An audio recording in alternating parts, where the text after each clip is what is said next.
Bro, Barca makes it at least semi-final. Madrid doesn't even get past the quarterfinal. Bro, you're pissing me off. No, they're not, bro. Dude, they're not going to make it past the quarterfinal. Bro, Real Madrid are going to win once again. Dude, you're being delusional. Why even play the tournament? They've won every single time. They can't even score an onside goal. Oh my God, bro. They're going to win again, bro.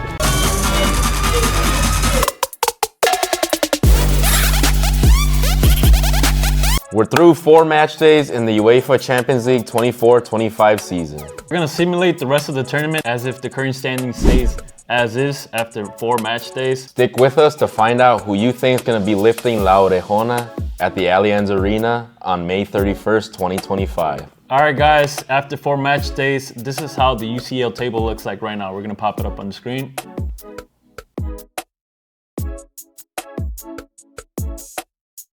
All right, on the new format, the first 8 teams go directly to the round of 16, and 9 to 24 play a playoff or a KO round to qualify for the round of 16, and this is how it's gonna look. 9th place will play 24th place, 10th place will play 23rd place, and so on and so forth. The higher seed plays a lower seed on the opposite end. Starting off with 9th place versus 24th place, let's keep in mind all of these playoff legs, including the play-in KO playoff match, are 2 legs. And we're assuming the higher seed team gets to play the second leg at home, which is always an advantage. We're gonna kick it off with 9th place versus 24th place, which in this case would be Atalanta versus PSV. Atalanta closing at home in Italy. Followed by 10 versus 23, City versus Atletico Madrid, which is a juicy one if it finished today. 11 versus 22, Juve versus Club Brugge, and so on. All right, starting with Atalanta and PSV, we're gonna go ahead and say Atalanta is the stronger side at the moment, so we think they're gonna go through to the round of 16. Next one, we got City, Atletico Madrid. Although City have been struggling, 4 losses on the route. I just think they're the better team, and the second leg at home is crucial again, and they're probably gonna advance against Atletico Madrid. Next up, Juventus versus Club Brugge. Juventus is the clear favorite, although they're not having the best of seasons. Just too much for Club Brugge. All right, some quick fire ones. Arsenal, Feyenoord. I think Arsenal. You? Arsenal. Leverkusen, Milan. I think they played already this season. Because we're sticking with Leverkusen. All right, Benfica, Lille. I'm going to go with the upset here and say Benfica beats Lille.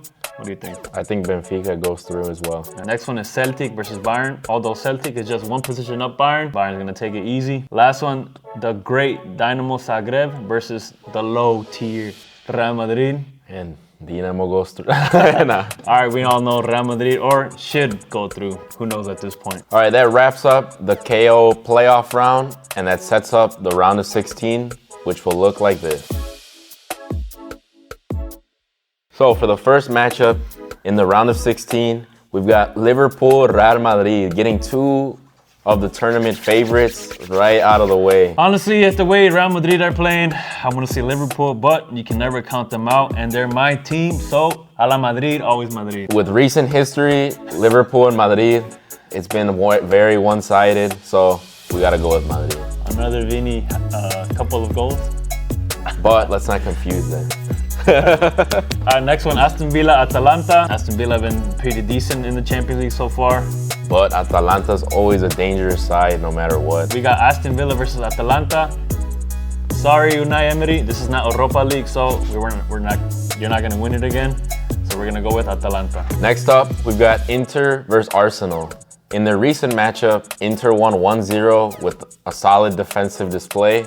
So based off that current form, we're gonna go with Inter. Sorry, Arsenal fans. Maybe next year. I'm sure you've heard that for the last 4 or 5 years. All right, next one, we got the mighty Brest sitting at 4th place versus Leverkusen. Can the Cinderella story keep going on? I'm gonna say yes. What Cinderella story? Leverkusen and Brest are both underdogs, but I guess in this matchup, Leverkusen is the favorite. So I'm gonna say the story continues with Brest. Up next, we have Monaco, the French Giants, going up against Benfica, the Portuguese Giants. This is a very even match series, but going off of current form, we're gonna go Monaco with their showings in the Champions League. They did beat Barca. It was a one-off night. All right, up next we got Barcelona contra Juventus. What do you think? Now I'm gonna say Barca. They've been on fire, and if they can carry that same form into the playoff rounds in the UCL, I mean, who can stop them? And Juve shouldn't give much resistance either. Who knows? We're gonna go with Barca. Up next, Dortmund versus City. Again, this is a very even matchup, with Dortmund being a difficult team to play against away or in their home stadium. Although they would get second home, the second leg at Dortmund. Yeah. Which could be crucial, but I think City's too much for them. So, City it is. a couple of Haaland goals against his old team. La ley del ex. Next up, we got Sporting Lisbon against Bayern Munich. Maybe with Ruben still at the helm, I'd say Sporting, but I'm gonna have to go with Bayern. Bayern has too much firepower they're going through. Madrid versus Atalanta, the first quarterfinal. I think there's a clear favorite here, and Real Madrid will go through. Vamos! Next up, we got Inter against Brest. Does the Cinderella keep going? I don't think so. I think Inter ends up taking this one over Brest. For the third time this season, Monaco would be facing Barca, but I think Third time's a charm. the third time's a charm, and Monaco will go down. All right, next up, or the last quarterfinal, we got City against Bayern, which is another juicy company going against his old team. But I think City is just too. Well, honestly, I could see an upset, but City is just too good. I'm gonna go with City over Bayern. That leaves us with the semifinals looking like this. Madrid versus Inter, the first semifinal, which would leave the second match at the San Siro, where Madrid will fall. This is where Ancelotti and Madrid are done. Ancelotti sack, ? Inter move on and will be at the Allianz Arena. No se pudo, muchachos. All right, the next semifinal, we have Barcelona contra the mighty City. Crazy matchup. Can't believe I'm saying this as a Madrid, but I think Barca finally makes it to the final after the long-awaited. City without Rodri is just a different team, although they're stacked.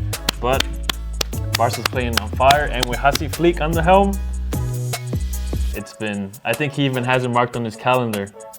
Champions League final, May 31. And that leaves us with the final, Barcelona versus Internazionale de Milano. And then Inter wins finally. Now let's be real. I mean, at current form, Barca's the best team in the world right now. Inter just doesn't seem as good as they've been in previous years. They're still doing pretty well. Barca's just too explosive. If they add any firepower in the winter, it could be an explosion waiting to happen. Barcelona lifting la orejona in Munich on May 31st, 2025. And por fin se vino la sexta. You can finally switch that number 5 to a number 6. All you Barca fans out there, comment down below. Do you see your team finally lifting that Covington Trophy? Let us know what you think the playoffs are going to look like in the knockout rounds for the Champions League. If you want to keep up with the Champions League and just other leagues and footy in general, don't forget to smash the subscribe button. Go watch our reaction videos. Go watch our previous videos on the Champions League. But don't forget to hit the subscribe button. We're on the road to 300 right now. And until next time, guys, take it easy. Only up from here, boys. Peace.